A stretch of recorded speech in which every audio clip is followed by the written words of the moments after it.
अस्सलाम वालेकुम रहमतुल्लाहि व बरकातहू। आज देखो मेरे साथ जो हादिसा होने के लिए मैं अपने भाइयों के पास आकर यह हादिसा बताने आई हूँ कि मेरे साथ बहुत गलत फायदा हुआ सो है। आज हमारे ससुर जी हमारे साथ बहुत नाइंसाफ़ी किए हैं। ये इंसाफी है कि जो पकड़ना, बहू के साथ गलत फायदा उठाना, ऐसा जो करे सो है हमारे ससुर साहब। और ससुर करने के बाद सास भी बहुत गलत फायदा उठे सो है। शोहर भी मारा तोड़ी करते थे मेरे साथ और मुझे खाना नहीं डालते थे। और 3 साल तक मैं अपने बड़े बुजुर्गों से मैं बात की थी। उन्होंने मैं उन्हों से बात करने के बाद मैं उन्हें 3 साल तक मैं अभी तक रही थी। उन्होंने मुझे कुछ फायदा नहीं दिया, इसीलिए मैं अपने अबू बकर सिद्दीकी कमेटी भाइयों के पास आई। मेरे भाइयों ने कुछ मेरा हल किया और मुझे पुलिस स्टेशन लेकर जाकर अरेस्ट किया, उसको एफआईआर करने के लिए कहा और मुझे बहुत फायदा किया उन्होंने, मेरे भाइयों ने। और ये गलत फायदा किसी से भी नहीं होना बोल के मैं इंसाफ लड़ रही हूँ। इसीलिए आप मुझे सब मिलकर फायदा दिलाइए। 3 साल हुआ भैया, 3 साल तक मैं बुजुर्गों में दी थी ये फैसला। 3 साल से कारवा चलता ही है भैया। बुजुर्गों ने अभी तक कुछ नहीं किया। नहीं भैया, कुछ भी बात नहीं की ना अभी 3 साल तक। आज कर दूं कल कर दूं बोल के मुझे टिकाया भैया। बड़े बुजुर्ग बोले भैया। हाँ, पुलिस स्टेशन गए थे भैया। पुलिस स्टेशन में हमें हमारे ससुर जी के ऊपर एफआईआर फाड़े से सर अभी 4 दिन तक हो गया, उनको अरेस्ट नहीं किया। इसीलिए मुझे इंसाफ चाहिए। आप फिलहाल कहाँ पे हैं? मैं अपने माँ के घर में है। हाँ, अभी नहीं आए। उनको बेटा होना था कहते, इसीलिए वो मुझे बुला के नहीं गए। किस वजह से चल रहा था? ये किस वजह से बोले तो मेरे शोहर को टैबलेट देते रहते थे वो, इसीलिए मैंने उनसे पूछा किस टैबलेट दे रहे हो आप। बोलने के बाद तुझको उन्होंने मेरे को धमकी दिया, आज तक जो किसी को भी बताया ना तुझे जान से मार दूंगा मैं। इसीलिए मैंने किसी को नहीं बताया। अभी मेरे जान पर धोखा आने के बाद मुझे कुछ बताना पड़ा। उन्होंने मेरे साथ बहुत गलत फायदा उठा रहे हैं कि मैं काम पर जाने के वजह से मेरी जिंदगी चलना बहुत मुश्किल है। इसीलिए मैं काम पे जाने के बाद उन्होंने आंगनवाड़ी में जाकर कह रहे हैं कि उन्होंने तुमको बुला लिया तो मैं तुमको जान से मार दूंगा। इसीलिए मुझे इंसाफ चाहिए। ससुर ने मेरा हाथ पकड़ के खींचने का बहुत गलत फायदा उठा रहे थे, इसीलिए मैं नहीं मानी उस बात के लिए। ऐसी शिकायत तुम्हारे शोहर से की थी? शोहर से की थी मैं। शोहर ने क्या कहा, डैडी ने पकड़ा तो क्या हो गया। और सासू माँ से कहा अब्बा मेरे साथ गलत फायदा उठा रहे हैं, रहने अब्बू जी पकड़े तो क्या हुआ बोल को फायदा उठाए ना मेरे साथ। इसीलिए मैं नाइंसाफी होने के बाद मुझे फिर भी मेरे नसीब को में है बोल को मैं रह गई वहाँ। रहने के बाद उन्होंने मुझे मारा तोड़ी कर फेंक गए थे। इसीलिए मेरे माँ बहनों ने आकर मुझे दवाई खाने में एडमिट किया था। एफआईआर हो गया है सर। 4 दिन हुआ। पुलिस ने हमें उन्हें अरेस्ट कर तुम बोला था सर, अभी तक तो अरेस्ट नहीं किया। 4 दिन हुआ सर। हाँ सर, कुछ नहीं हुआ सर। नहीं सर, क्या चाहते हैं आप? हमें उन्हें अरेस्ट करना है सर।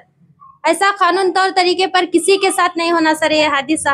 इसीलिए मैं लड़ रही हूँ सर, मुझे इंसाफ चाहिए। इंसाफ मिलने के बाद फिर शोहर के साथ रहोगे? नहीं सर,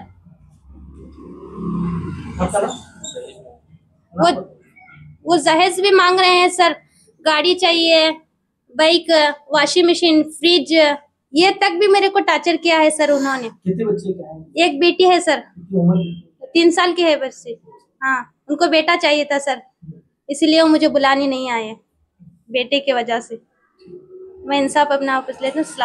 इन्होंने सबसे पहले हमारे गली के बुजुर्गान के पास गए थे, तो वहाँ जाने के बाद ये हमें पता चला कि जो हमारे गली के बड़े जो बुजुर्ग हैं, तो सामने वाले जो लड़की की जो साथ नाइंसाफ़ी है, तो उनके पास जाकर पहले वो हमारे गली के बड़े घर को गए, बुलाए मुझे, आप बात करने का तेरे साथ बच्चे साथ नाइंसाफ़ी है, तेरे नाम का लेटर आया बोले तो और जो लड़का है और लड़के के बाप दोनों भी नहीं आए। तो नहीं आने की वजह से तो हमारे गली के बड़े जिम्मेदार क्या करें, तो आगे जाने के लिए वो लड़की को बोले, तो लड़की आगे जाने के बजाय हमारे अबू बकर सिद्दीक कमेटी को आकर मुलाकात के, तो भैया मेरे लिए ज़रा मेरे साथ नाइंसाफ़ी हुई है तो मुझे इंसाफ दिलाओ। तो इसीलिए क्या है, हमारे अबू बकर सिद्दीक कमेटी की जानिब से हमें एक कानून का रास्ता उनको दिखाए, जैसे कि हमारे कस्बा सीपीआई हो या हमारे महिला जो सीपीआई जो है, तो उनका बहुत बहुत शुक्रिया गुजार करता हूँ कि हमें जाने के बाद हमारे साथ कोऑपरेट करके तो उन्होंने एफआईआर ले लिया। एफआईआर होने के बाद लेकिन इसके बाद हमें हमारी कमेटी से ये चाहते हैं कि बच्ची की तरफ से कि जो ससरा है, लड़की का बाप और लड़की का ससरा है, तो जल्द से जल्द अरेस्ट करना है। हमारी जो मांगी है, वो लड़के के बाप को जल्द से जल्द अरेस्ट करना है, क्योंकि 4 दिन हो गया एफआईआर होकर अभी तक कुछ अरेस्ट नहीं करे, वो खुलेआम इधर उधर फिर रहा है।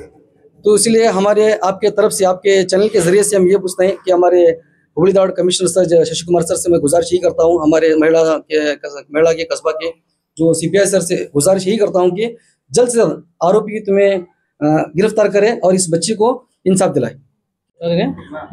ನಮಸ್ಕಾರ. ವಿಶ್ವೇಶ್ವರನಗರದ ಇವರು ವ್ಯವಸ್ಥೆಯಾಗಿರ್ತಾರೆ. ಈ ನಮ್ಮ ಭಾಷಾ ಸಂಬುಲ್ಲ ಅವ್ರು ಯಾವ ಥರ ಹೇಳಿದ್ದಾರೆ, ಅವರು ಓಣಿಯದ ದೊಡ್ಡವರ ಕಡೆ ಹೋಗಿ ಅವರು ನ್ಯಾಯವನ್ನು ಕೇಳಿದ್ದಾರೆ. 2 ವರ್ಷ 3 ವರ್ಷ ಆದರೆ ಅವ್ರಿಗೆ ನ್ಯಾಯ ಸಿಕ್ಕಿಲ್ಲ.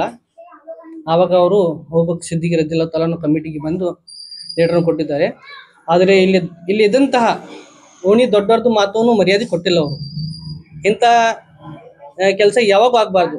ಯಾವುದೇ ವಿಷಯ ಇದ್ದರೆ, ಇಂಥ ಶಿಷ್ಯನಿದ್ದರೆ ನಮ್ಮ ಓಣಿದ ದೊಡ್ಡವ್ರದ್ದು ಮಾತು ಕೇಳಬೇಕು, ಅಲ್ಲಿ ಹೋಗಿ ಎಲ್ಲ ಸಲಹೆ ಮಾಡಬೇಕು. ಇಂಥ ಪರಿಸ್ಥಿತಿಲಿ ನಾ ಹೇಳೋದಂದರೆ ಯಾವುದೇ ಇಲ್ಲಿ ಪೊಲಿಟಿಷಿಯನ್ ಮಟ್ಟ ಹೋಗಬಾರ್ದು, ನಮ್ಮ ದೊಡ್ಡವ್ರಿಗೆ ಇರ್ತಾರಲ್ಲ ಅಲ್ಲಿ ಹೋಗಿ ಸಲಹೆ ಮಾಡಬೇಕು. ಮತ್ತು ಇವರು ಕಂಪ್ಲೇಂಟ್ ಮಾಡಿದ್ದಾರೆ ನಮ್ಮ ತಂಗಿ, ಇವಾಗ ಇನ್ನೂ ಮಟ್ಟ ಅರೆಸ್ಟ್ ಆಗಿಲ್ಲ. ನಾ ಶಶಿಕುಮಾರ್ ಸಾವ್ಗೆ ನಾನು ಒಂದು ರಿಕ್ವೆಸ್ಟ್ ಮಾಡ್ತಾ ಇದ್ದೇನೆ, ಇದಕ್ಕೆ ಬೇಕು ಇನ್ನು ನೀವು ಆ್ಯಕ್ಷನ್ ತೊಗೊಂಡು ಅವ್ರಿಗೆ ಅರೆಸ್ಟ್ ಮಾಡಬೇಕು. ಯಾಕೆ ಅರೆಸ್ಟ್ ಆಗಿಲ್ಲ ಸರ್? ಅವರು ನೀವು ಕೇಳಿದ್ರೆ ಅಲ್ಲಿ ಅರೆಸ್ಟ್ ಯಾಕೆ ಮಾಡಿಲ್ಲ ಅವ್ರಿಗೆ? ನಾ ಅವ್ರಿಗೆ ಕೇಳಿದ್ ಸರ್, ಬಟ್ ಅವರು ಏನು ಹೇಳ್ತಾರೆ, ನಾ ಟ್ರೈ ಮಾಡ್ತಾ ಇದ್ದೀವಿ, ಬಟ್ ಅವರು ಇಲ್ಲ, ಮನೆಯಲ್ಲಿ ಇಲ್ಲ, ಅವರು ಎಸ್ಕೇಪ್ ಆಗಿದ್ದಾರೆ ಅಂತ. ನಾ ಇದೇ ರಿಕ್ವೆಸ್ಟ್, ಎಲ್ಲಿ ಇದ್ರು ಅವ್ರಿಗೆ ಅರೆಸ್ಟ್ ಮಾಡಿ ಎಂಥ ಶಿಕ್ಷೆ ಕೊಡಬೇಕು, ಯಾವ ಮಾವ ಇಂಥವ್ರಿಗೆ ಯಾರಿಗೂ ಯಾವತ್ತೂ ಮಾಡಬಾರ್ದು ಅಂತ ಶಿಕ್ಷೆಯನ್ನು ಕೊಟ್ಟು ಒಂದು ಇದು ಮಾಡಬೇಕು ಯಾರಿಗೆ.